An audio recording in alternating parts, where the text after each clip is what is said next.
Sir, sir के लिए सवाल था जी. the experience of working with the ensemble, सबसे ज़्यादा बेस्ट कॉमिक टाइमिंग किसका है पूरे सेट पे? अरे बाप रे. आई थिंक यहाँ पे सभी का सेंस ऑफ ह्यूमर बहुत अच्छा है. सारे बैठे हैं यहाँ पे. You know all of them very well. But I think पाजी के साथ मैंने 2-3 काम कर चुका हूँ. I know his sense of humour and I think Akshay का sense of humour on screen off screen दोनों जगह पे बहुत अच्छा है. फ्रॉम एक होता है कि एक एक्सटेम्पो एक सेंस ऑफ ह्यूमर होता है while your shooting.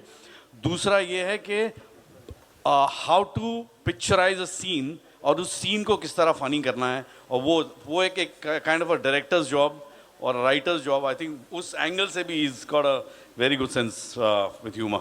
But I think ensemble cast के हिसाब से मेरे लिए I have really enjoyed working with them क्योंकि wonderful people.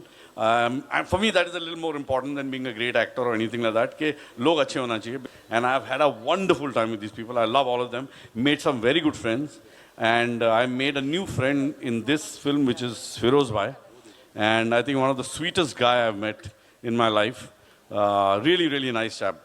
So after 30 years of being in the industry, I met one new guy and made a new friend, which is nice. Thank you. Hello hello sir. मुझे Akshay sir मुझे आप The blonde? It was a lot of work. It was a really heavy wig and it was a hot set, outdoor set. So it was a lot of work and we actually worked on this film for 3 years. 2? Okay, 2 years.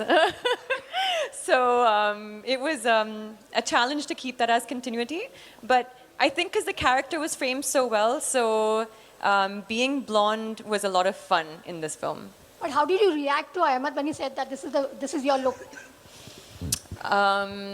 It was Ahmed and Akshay both who it first came from Ahmed, then it had Akshay. I had Akshay call me and try to convince me, and because I was like, how am I going to play a complete, and it wasn't like a normal blonde. It wasn't like, okay, fine, just put some few highlights in your head. It was like, no, you need to be blonde. You need to be Paris Hilton blonde, or like, you know. So I was like, okay, that's a great description. I can see where this character is going.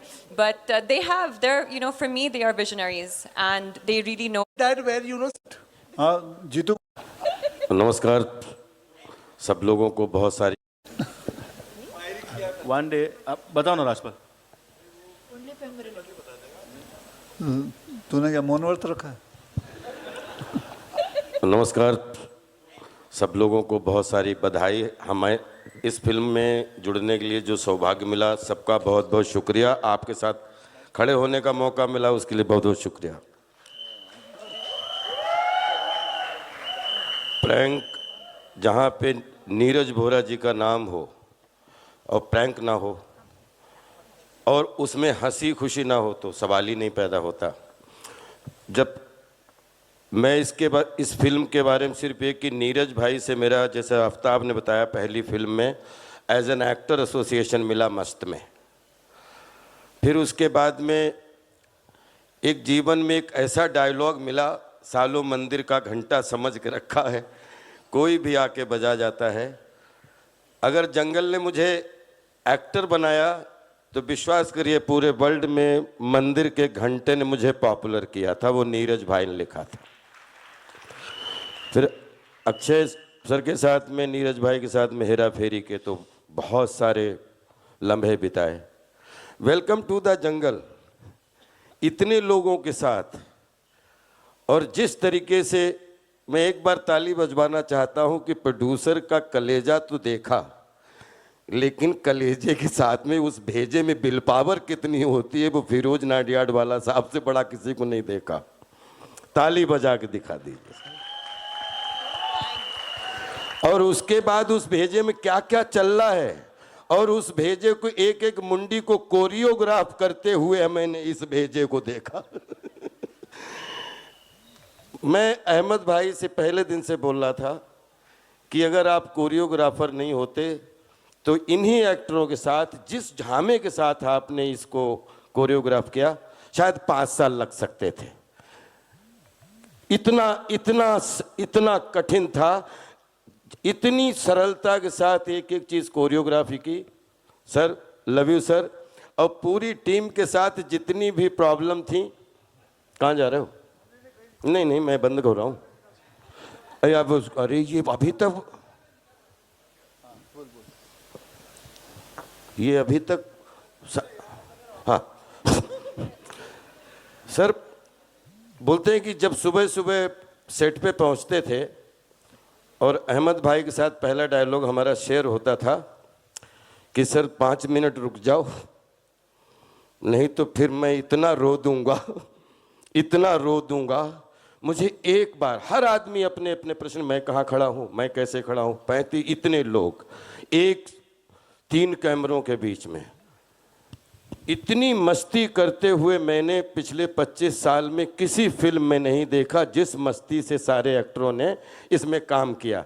मैं खुद इस film में काम करके इतनी खुशी मुझे जितनी फिल्मों में हुई उसमें इसमें काम की, सबके साथ हमेशा शूटिंग पे, हमेशा मस्ती में, हमेशा एक दूसरे से हंसते हुए।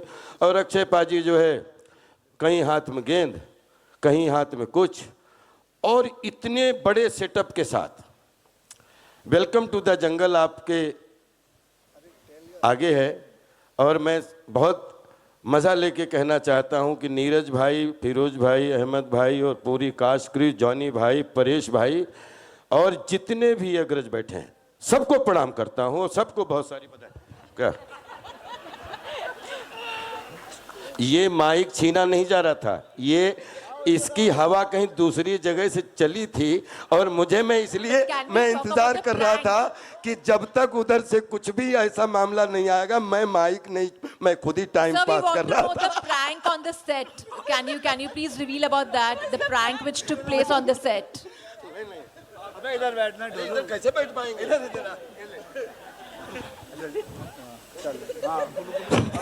Sir, can you speak about the prank which took place on the set, because we are keen to know about that. Akshay sir, if you could share one of them, one of your favorite memories on the set, one of the pranks, please. Over here, sir. मतलब जो भी किसी ने भी question पूछा है कि उधर शूटिंग करने आते थे, प्रैंक कभी कभी हो गया, ऐसा कुछ नहीं है। एक क्लिप आपकी वायरल हुई थी एक्चुअली। उसमें मैंने कथा नहीं लिखी थी। हाँ। ये कभी वहाँ वो घोड़ा इसके सर पे मैंने लगा दिया था तो थोड़ा डर गया था, बस और कुछ नहीं, बस ऐसे ही छोटे मोटे हुए थे महाराज, कोई प्रैंक नहीं हुआ था। And the most comic scene for you, which was for you to shoot actually, if you could say something about that. Well, there's a lovely scene. I can't say, I mean, it is not there in the trailer, but to be honestly, ये film के अंदर जो भी आपने trailer देखा, जितनी भी हंसी आई आपको, ये 5% भी नहीं, 2% है। मैं जानता हूँ इस फिल्म को, मैंने पूरी फिल्म देखी है। आप ये फिल्म देखिए, आपको समझ आ जाएगा क्या मैंने कहा था। बस इतना ही कह सकता हूँ जी। Thank you.